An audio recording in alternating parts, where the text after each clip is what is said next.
దేశవ్యాప్తంగా చలి తీవ్రత ఎక్కువగా ఉందండి. ఉత్తర భారతదేశంలో విపరీతంగా చలి పెడుతోంది. మన తెలంగాణ విషయానికి వస్తే ఆదిలాబాద్ లో 6 నుంచి 7 డిగ్రీల కనిష్ట ఉష్ణోగ్రతలు నమోదయ్యాయండి.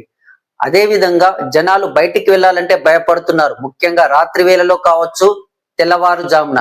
ఇదే చలికాలంలో మనం బయటికి వెళ్ళడానికి భయపడుతుంటే మరికొందరు మాత్రం తెల్లవారుజామున వాకింగ్ కి వెళ్తున్నారండి, షట్టర్లు వేసుకొని. పాలు అమ్మే వాళ్ళు కూడా తెల్లవారుజామునే లేస్తున్నారు.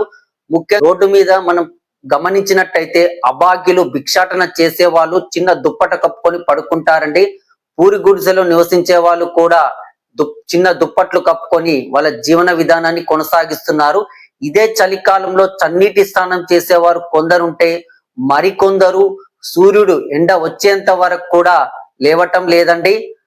అదే విధంగా వేడి నీటితో స్నానం చేసే వాళ్ళు ఉంటారు చలికాలంలో.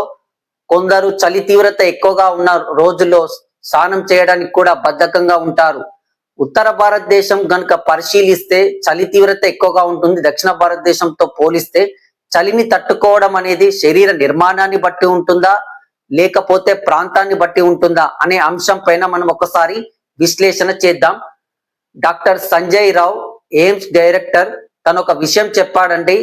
మన శరీరాన్ని ఏ విధంగా అలవాటు చేసుకుంటే ఆ విధంగా నడుచుకుంటుందని.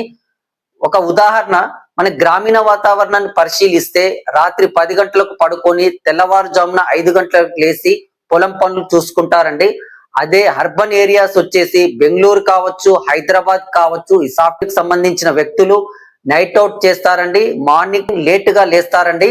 ఇది వీళ్ళ జీవన విధానం. గ్రామీణ వాతావరణం ఒక రకంగా ఉంటే జీవన విధానం, అర్బన్ కి సంబంధించిన జీవన విధానం ఇంకొక రకంగా ఉందండి. అదే చలిని తట్టుకునే విధంగా శరీర నిర్మాణాన్ని అలవాటు చేసుకుంటే చలి ఫీలింగ్ తక్కువగా ఉంటుందని, లేకపోతే చలి తీవ్రత ఎక్కువగా ఉంటుందని సంజయ్ రావు చెప్పాడు. అందుకే మార్నింగ్ వాకింగ్ వెళ్లే వాళ్ళు కావచ్చు, పాలు అమ్మే వాళ్ళు కావచ్చు, రోడ్డు పక్కన దుప్పట కప్పుకొని పడుకునే అభాగ్యులు, వీళ్ళు చలిని తట్టుకునే విధంగా శరీరాన్ని అలవాటు చేసుకోవడం వల్ల చలి ఫీలింగ్ తక్కువగా ఉంటుందని సంజయ్ రావు చెప్పడం జరిగింది. అదే విధంగా ఉత్తర భారతదేశాన్ని కనుక పరిశీలిస్తే హిమాలయ పర్వతాలు ఉండేటువంటి ఉత్తరాఖండ్ కావచ్చు, హిమాచల్ ప్రదేశ్, వాళ్ళు చిన్నప్పటి నుంచి చలి వాతావరణంలో పెరగటం వల్ల ఈ చలిని తట్టుకుంటున్నారని, అదే విధంగా దక్షిణ భారతదేశంలో చలి తీవ్రత తక్కువగా ఉంటుందని, ఈ దక్షిణ భారతదేశానికి సంబంధించిన కేరళ, కర్ణాటక, తమిళనాడు వాళ్ళు ఉత్తర భారతదేశానికి చలికాలంలో వెళ్ళినట్టయితే చలి తీవ్రత తట్టుకునే శక్తి సామర్థ్యాలు తక్కువగా ఉంటాయని సంజయ్ రాయ్ చెప్పాడండి. అదే విధంగా పూర్వకాలంలో మనం గమనించినట్టయితే మన నానమ్మ కావచ్చు, తాత కావచ్చు, అమ్మమ్మ కావచ్చు, వాళ్ళ టైంలో సాధారణ నీటితో స్నానం చేశారండి. అప్పుడు గ్లీజర్లు కానీ హీటర్లు కానీ లేవండి.